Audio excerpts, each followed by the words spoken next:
نبی کریم علیہ السلام نے حضرت عبداللہ ابن عباس سے کہا تھا،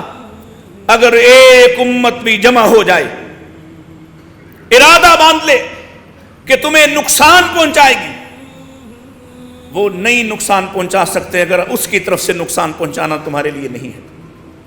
اگر لوگ جمع ہو جائیں، ساری امت جمع ہو جائے کہ تمہیں نفع پہنچائیں گے، وہ تمہیں نفع نہیں دے سکتے جب تک کہ اس سے نفع کی کوئی سبیل اور کوئی راستہ نہیں نکلتا ہے۔ میں سمجھتا ہوں ہماری شکست اصل میں اس بنیادی فکر اور سوچ سے ہے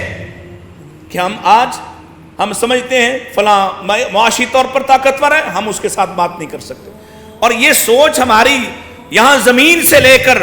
اس وزیر اعظم ہاؤس تک جاتی ہے۔ ہم اسی سوچ سے، چاہے وہ آکسفورڈ سے پڑھ کے آنے والا ہو، لیکن سوچ اس کی آپ کے ملک کی گلیوں میں رہنے والوں کی طرح کی ہے۔ وہ بھی یہی سوچتا ہے کہ اصل میں ان کے ساتھ مقابلہ نہیں ہو سکتا، وہ معاشی طاقتیں ہیں، وہ بڑی طاقتیں ہیں، ان کے ساتھ بات نہیں ہو سکتی، وہ راستہ نکالنا نہیں جانتا۔ جبکہ اگر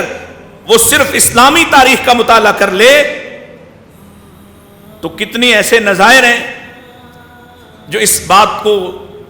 نہ صرف رد کرتے ہیں بلکہ دوسری طرف کی صورتحال اور دوسرا رخ پیش کرتے ہیں کہ جس کو اللہ غالب کرنا چاہے اسے کوئی روک سکتا